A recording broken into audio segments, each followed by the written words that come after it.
Assalamualaikum warahmatullahi wabarakatuh. Sahabat sekalian, ia adalah seorang hartawan kaya raya, disegani di kota Makkah. Tapi tak seperti kebanyakan orang kaya, ia memilih menginfakkan hartanya di jalan Allah.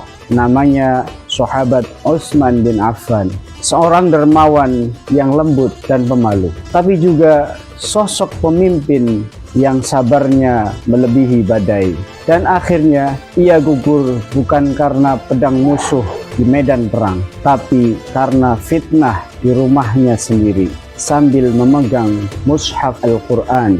Sahabat Utsman bin Affan radhiyallahu an adalah khalifah ketiga dalam sejarah Islam. Ia berasal dari Bani Umayyah, bangsawan Quraisy yang kaya raya dan terhormat. Wajahnya tampan, tutur katanya lembut, akhlaknya penuh adab. Ia dikenal sangat pemalu sampai Rasulullah Shallallahu Alaihi Wasallam bersabda, malaikat saja malu kepada Utsman. Sahabat Utsman masuk Islam melalui dakwah Sayyidina Abu Bakar As-Siddiq. Ia rela meninggalkan kekayaan dan kehormatan untuk membela agama yang baru lahir ini. Dan sepanjang hidupnya ia terus memberi dan memberi hingga akhir hayat. Saat pasukan Islam hendak berangkat ke medan perang Tabuk, Rasulullah Shallallahu Alaihi Wasallam membutuhkan dana yang begitu besar. Sahabat Utsman berdiri dan berkata, "Ya Rasulullah,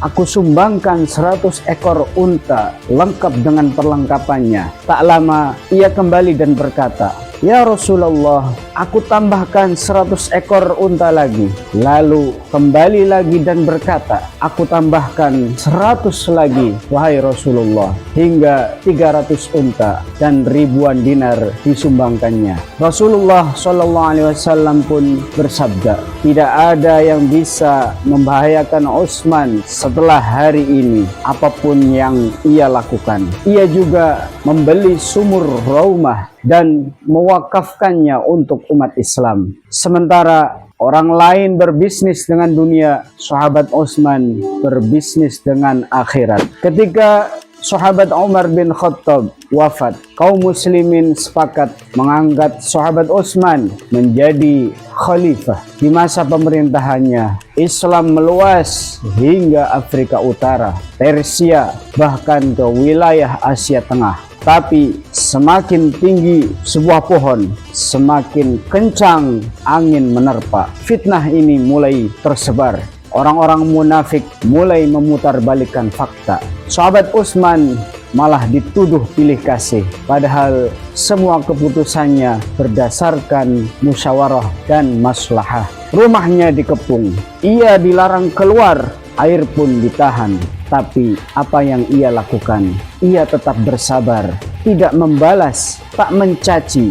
Ia memilih diam karena tidak ingin pertumpahan darah terjadi antar sesama muslim. Pada hari Jumat di usia senjanya, sahabat Utsman bin Affan membuka mushaf Al-Quran. Ia membaca ayat-ayat Allah dengan tenang. Tiba-tiba para pemberontak masuk ke dalam rumahnya, dan di saat itulah darah suci seorang sahabat Rasulullah Shallallahu Alaihi Wasallam tumpah membasahi mushaf yang ia baca. Ia gugur dalam keadaan berpuasa, dalam keadaan sabar, dalam keadaan memegang firman Tuhannya. Gugur tapi tidak kalah. Ia menang karena kesabarannya lebih kuat dari kebencian mereka semua.